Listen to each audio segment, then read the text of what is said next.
O que é o Natal? Qual a sua origem? O que significam os enfeites, árvores, velas, presépios, etc.? Quando buscamos a verdadeira história do Natal, acabamos diante de rituais e deuses pagãos. O 25 de dezembro não é um feriado cristão. Ele tem sido comemorado por milhares de anos pelo homem pagão como um tempo determinado para festejar e adorar ao deus Sol, quer seja ele chamado de Saturno, Osíris, Mitra, Tamuz, Horus ou simplesmente Sol. O verdadeiro simbolismo de Natal oculta transcendentes mistérios. Esta festividade tem sua origem fixada no paganismo. Era um dia consagrado à celebração do Sol Invicto. O Sol tem sua representação no deus grego-romano Apolo e seus equivalentes entre outros povos pagãos são diversos. Ra, o deus egípcio, o Tutus na Babilônia, Súria na Índia e também Baal e Mitra. O nome do deus Sol mudava dependendo da cultura, mas tinham uma coisa em comum. Todos haviam nascido em 25 de dezembro. Esta festa era mais vil e imoral, sempre degradava e arruinava a Roma pagã. Era um período de licenciosidade, bebedices e devassidão, pois nestas épocas todas as restrições eram deixadas de lado.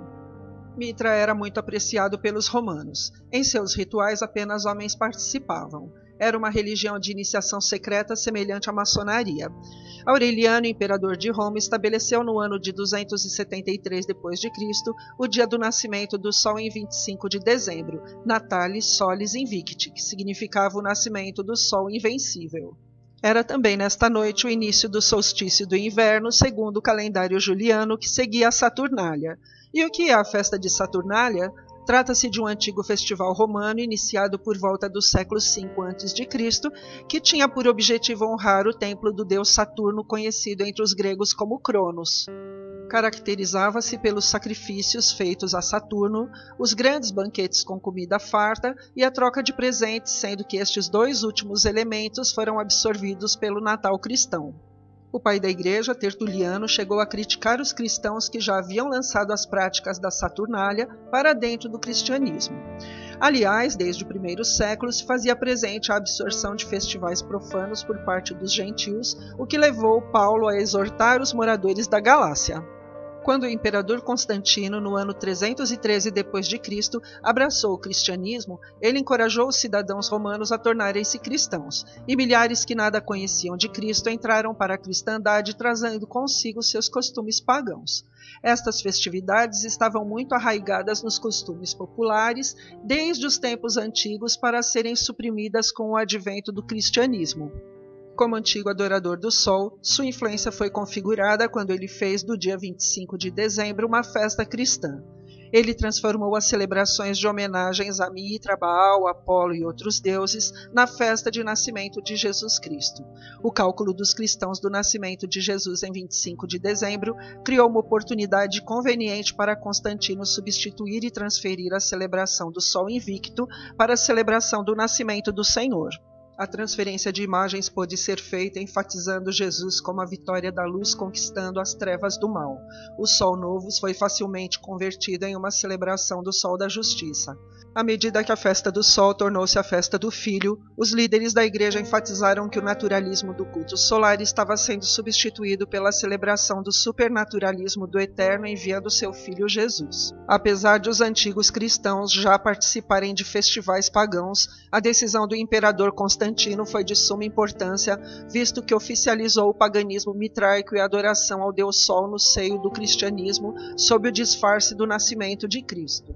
Por volta do ano 350 d.C., o Papa Júlio I decretou que os cristãos deveriam comemorar o nascimento de Jesus em 25 de dezembro. Daí em diante, outros ingredientes idólatras foram incluídos no Natal, provenientes de ritos religiosos de outros povos agora já cristianizados.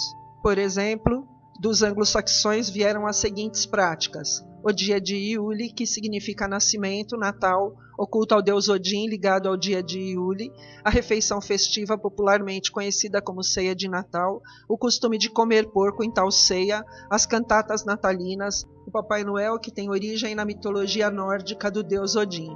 Fato é que o catolicismo romano sempre assimilou os hábitos do paganismo com a intenção de propagar uma fé que unificasse todos os povos por meio de uma crença única e miscigenada.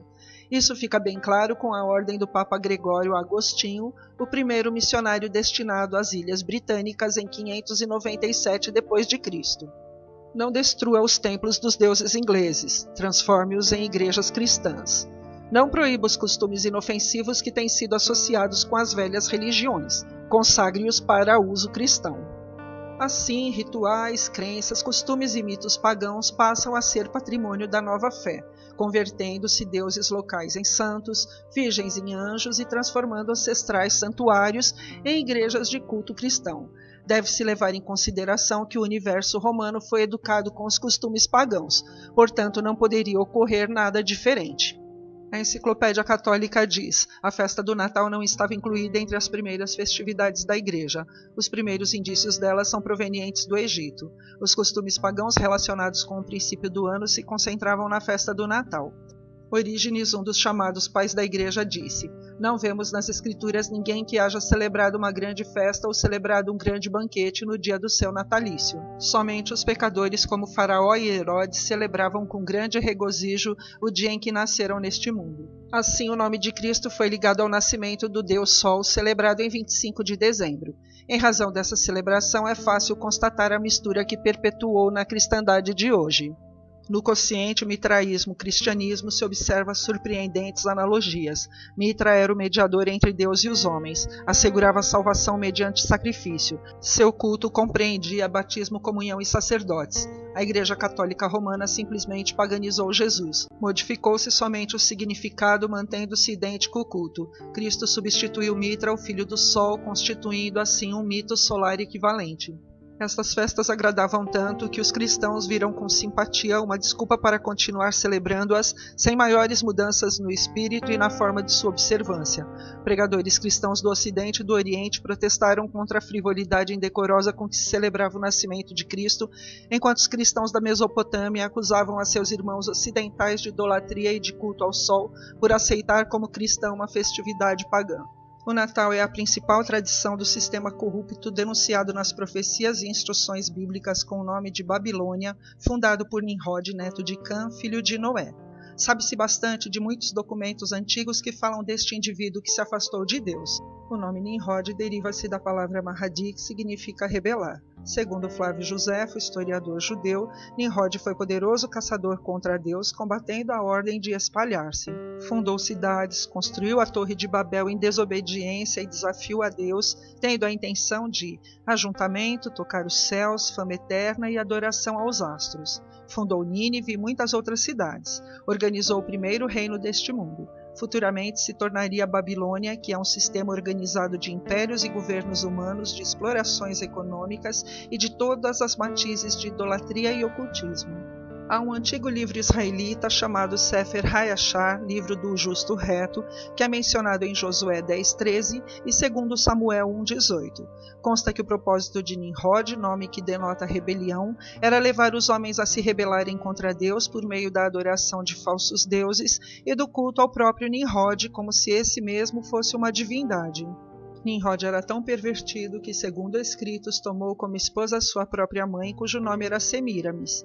Ela, tendo casado com o deus Sol, começou a se auto-intitular deusa Lua. Depois de sua morte prematura, sua mãe e esposa propagou a doutrina maligna da sobrevivência de Nimrod como um ente espiritual.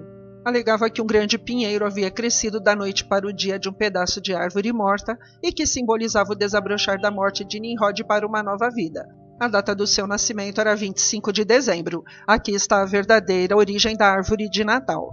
Semíramis fez com que ela fosse adorada como rainha do céu e Nimrod, sob diversos nomes, se tornou o divino filho do céu. Depois de várias gerações desta adoração idólatra, Nimrod também se tornou um falso messias, filho de Baal, o deus Sol. Neste falso sistema babilônico, a mãe e o filho se converteram nos principais objetos de adoração. Esta se tornou a trindade profana, Nimrod pai, Semíramis mãe e Tamuz o filho. Após a destruição de Babel e mais tarde da Babilônia, o povo de Nimrod começou a migrar pelo mundo, conquistando outros povos e ensinando-lhes suas crenças pagãs. Esta veneração de Amadon e seu filho se estendeu por todo o mundo com variação de nomes segundo os países e línguas. Por mais surpreendente que pareça, encontramos o equivalente da Madonna muito antes do nascimento de Jesus Cristo. O culto a Tamuz estava associado à adoração do Deus Sol. Isto foi mostrado pelo Eterno ao profeta Ezequiel quando os israelitas perpetravam rituais pagãos dentro do templo. E disse-me: ainda tornarás a ver maiores abominações que estes fazem. E levou-me à entrada da porta da casa do Senhor, que está do lado norte, e eis que estavam ali mulheres assentadas chorando a Tamuz. E disse-me: vês isto, filho do homem? Ainda tornarás a ver abominações maiores do que estas. E levou-me para o átrio interior da casa do Senhor, e eis que estavam à entrada do templo do Senhor, entre o pórtico e o altar, cerca de 25 homens, de costas para o templo do Senhor, e com os rostos para o oriente. E eles, virados para o oriente, adoravam o sol. Ezequiel 8, de 13 a 16. Além da adoração pagã a Tamuz, as Escrituras igualmente narram sobre a idolatria cometida pelos hebreus ao cultuarem Astarote, também conhecida como Rainha dos Céus. Tu, Jeremias, pois, não ores por este povo, nem levantes por ele clamor ou oração, nem me supliques, porque eu não te ouvirei. Porventura não vês tu que andam fazendo nas cidades de Judá e nas ruas de Jerusalém? Os filhos apanham lenha e os pais acendem fogo e as mulheres preparam a massa para fazerem bolos à rainha dos céus e oferecem libações a outros deuses para me provocarem a ira. Jeremias 7, de 16 a 18 e 44, de 19 a 29. De 70 a 96 d.C., começaram a aglomerar-se os adoradores de Mitra, o Sol Invictus, o Sol Invencível. O Império Romano tornou-se o maior adorador do deus persa. Nos séculos 4 e 5, os pagãos do mundo romano supostamente se converteram em massa ao pseudo-cristianismo, levando consigo para dentro deles suas crenças e costumes pagãos, dissimulando-os sob o nome cristãos. Foi quando se popularizou também a ideia de Amadone e seu filho, especialmente na época do Natal. Os cartões de Natal, as decorações e as cenas do presépio refletem este mesmo tema. Seja como for, o culto a Mitra chegou à Europa lá pelo século IV a.C., quando Alexandre o Grande conquistou o Oriente Médio. Centenas de anos depois, soldados romanos viraram devotos da divindade, e ela foi parar no centro do império. Em 221 d.C., o historiador cristão Sextus Július Africanus teve a ideia, cravou o aniversário de Jesus no dia 25 de dezembro, o nascimento de Mitra. A Igreja aceitou a proposta e, a partir do século IV, quando o cristianismo virou a religião oficial do Império, o Festival do Sol Invicto começou a mudar de homenageado. Por ser reputado o Deus Sol, Mitra é representado com o Sol em sua cabeça. Percebam o sincretismo religioso. Mitra, que tem o Sol na cabeça, nasceu em 25 de dezembro. Por sua vez, a Igreja Católica Romana decretou que Jesus também nasceu na mesma data, bem como representou com o sol brilhando em sua cabeça. Associado ao Deus Sol, Jesus assumiu a forma da luz que traria a salvação para a humanidade, diz o historiador Pedro Paulo Funari da Unicamp. Assim, a invenção católica herdava tradições anteriores. Por um tempo, moedas e outros monumentos continuaram a vincular as doutrinas cristãs com a adoração ao Sol, a qual Constantino tinha dedicado anteriormente. Mas mesmo quando essa fase chegou ao fim, o paganismo romano continuou a exercer outras influências permanentes. O calendário eclesiástico retém numerosos restos da festa pré-cristã denominada de Natal, que combina elementos da festa da Saturnália e do aniversário de Mitra. Costumes pagãos no Natal: guirlanda, velas, Papai Noel, presépios, presentes, etc. A guirlanda que enfeita as portas de tantos lares é de origem pagã. Sobre o antigo costume romano de se pendurar coroas de flores nas portas das casas, Tertuliano escreveu para os cristãos: se vocês renunciaram aos templos, não transformem as vossas portas e as vossas casas em templos. Esse adorno é um símbolo memorial de consagração, utilizado como oferenda, enfeite funeral, adoração ao mundo vegetal, homenagem a vítimas sacrificadas aos deuses ou como adorno de chamamento. Em todas as culturas, o ato de pendurar a guirlanda na porta é um sinal de legalidade para a movimentação espiritual. Velas são uma velha tradição pagã, pois se acendiam ao ocaso para reanimar ao Deus Sol quando este se extinguia para dar lugar à noite. Faz renascer o ritual destes cultos ao Deus Sol. Papai Noel. Lenda baseada em Nicolau, bispo católico do século V. A Enciclopédia Britânica diz: São Nicolau, bispo de Mira, santo venerado pelos gregos e latinos em 6 de dezembro. Segundo a lenda, presenteava ocultamente as 3 filhas de um homem pobre. Deu origem ao costume de dar presentes em secreto na véspera do dia de São Nicolau, 6 de dezembro, data que depois foi transferida para o dia de Natal, daí a associação do Natal com São Nicolau. Até meados do século XIX, a imagem mais comum dele era de um bispo mesmo, com manto vermelho e mitra, aquele chapéu comprido que as autoridades católicas usam. Para se enquadrar nos novos tempos, modificaram sua aparência. O desenhista americano Thomas Nast, que em 1862 tirou as referências religiosas, adicionou uns quilinhos, remodelou o figurino vermelho e estabeleceu a residência dele no Polo Norte para que não pertencesse a país nenhum. Nascia o Papai Noel de hoje. Até o final do século XIX, o Papai Noel era representado com uma roupa de inverno na cor marrom ou verde escura. Em 1931, uma campanha publicitária da Coca-Cola mostrou o Papai Noel com o mesmo figurino criado por Nast, que também eram as cores do refrigerante.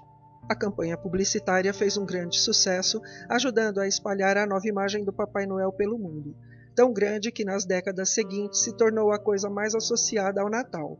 Mais até que o verdadeiro homenageado da comemoração, ele mesmo, o Sol. Pinheiros.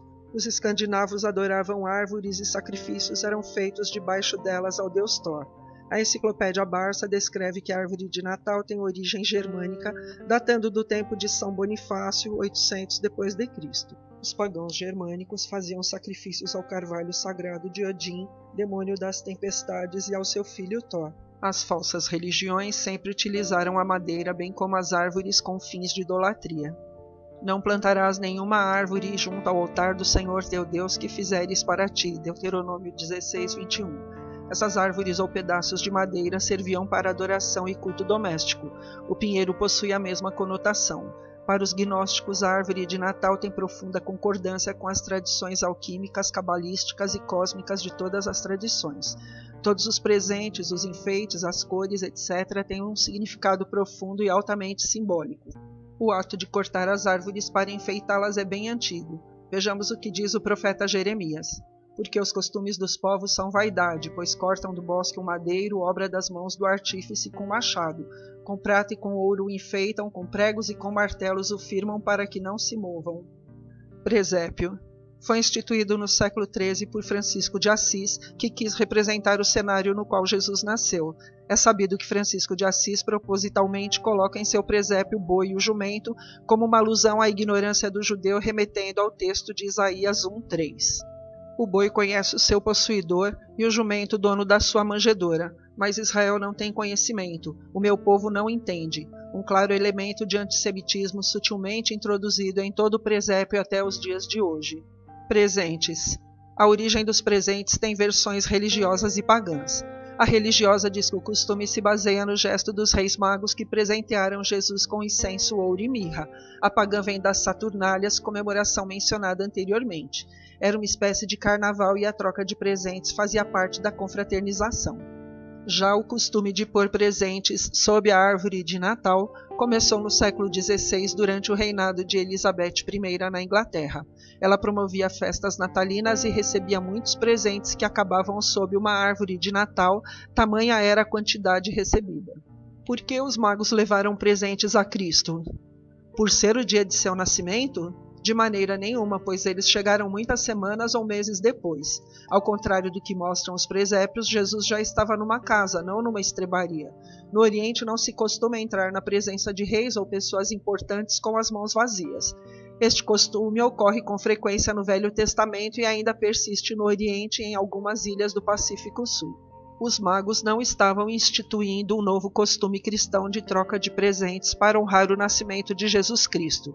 Procederam de acordo com o antigo costume oriental que consistia em levar presentes ao rei ao apresentarem-se a ele. Eles foram pessoalmente à presença do rei dos judeus.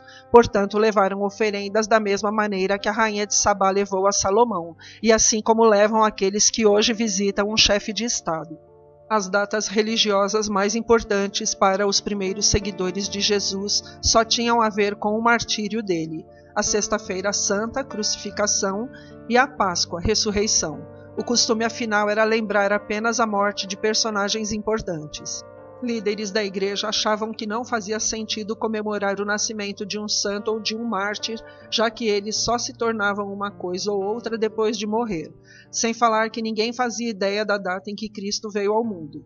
O Novo Testamento não diz nada a respeito. Um Natal corrigidamente cristão poderia realmente honrar a Cristo? Há pessoas que insistem em que, apesar das raízes do Natal estarem no paganismo, agora elas não observam o Natal para honrarem o falso Deus, senão para honrar Jesus Cristo. Mas Deus diz: guarda-te que não te enlaces seguindo-as, e que não perguntes acerca dos seus deuses, dizendo: assim como serviram estas nações aos seus deuses, do mesmo modo também farei eu. Assim não farás ao Senhor teu Deus, porque tudo que é abominável ao Senhor e que ele odeia, fizeram eles a seus deuses. Deuteronômio 12, 30 e 31. Assim diz o Senhor: não aprendais o caminho dos gentios, porque os costumes dos povos são vaidade. Jeremias 10, 2 e 3. Mas em vão me adoram, ensinando doutrina que são preceitos dos homens. Mateus 15, 9.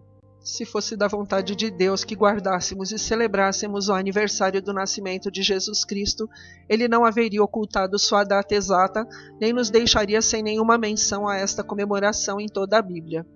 Que dentro de cada cristão haja o desejo de decorar o espírito com lindos ornamentos como amor, alegria, paz, longanimidade, benignidade, bondade, fidelidade, mansidão, domínio próprio, para que não sejamos como sepulcros caiados, que por fora realmente parecem formosos, mas interiormente estão cheios de ossos. Se você gostou, deixe o seu like e inscreva-se no canal. Obrigada!